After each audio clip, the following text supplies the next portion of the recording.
जीवन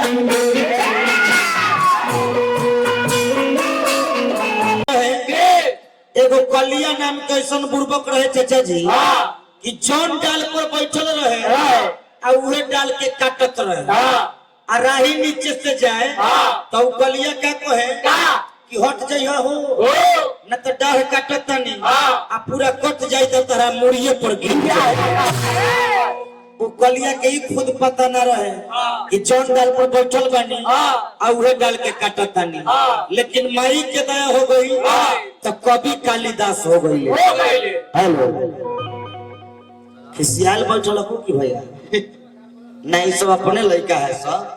तनी में ड्राइवर तनी डाल के आवाज तन देता। हेलो हेलो अति सुंदर ए मां अरे उखड़ी आवाज के सवार जाए जननी अजरा भगवान के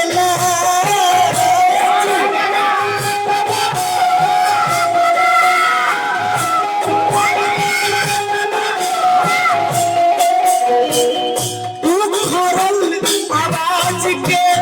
सवार जाए जननी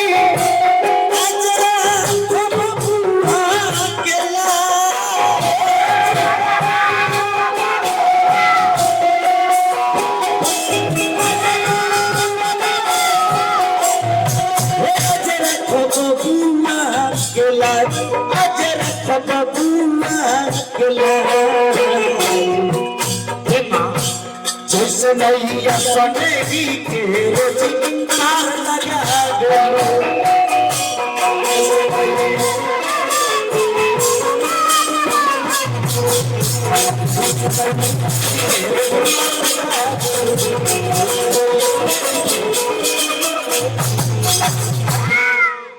पुराना धुन से सुमिरन वंदना गावे के मतलब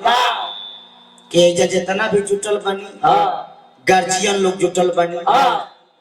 अल्लाहदार लोग जुटल बनी यही खातिर हमने के पुराना धुन से सुमिरन वंदना स्टार्ट करनी जा क्या समझ बाबू। ऐसे भी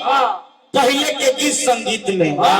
ये घड़ी के गीत संगीत में बहुत बदलाव भइल बा। कितना सुंदर पहले के जमाना में गीत रहे चाचा दादा लोग के जमाना में हिंदी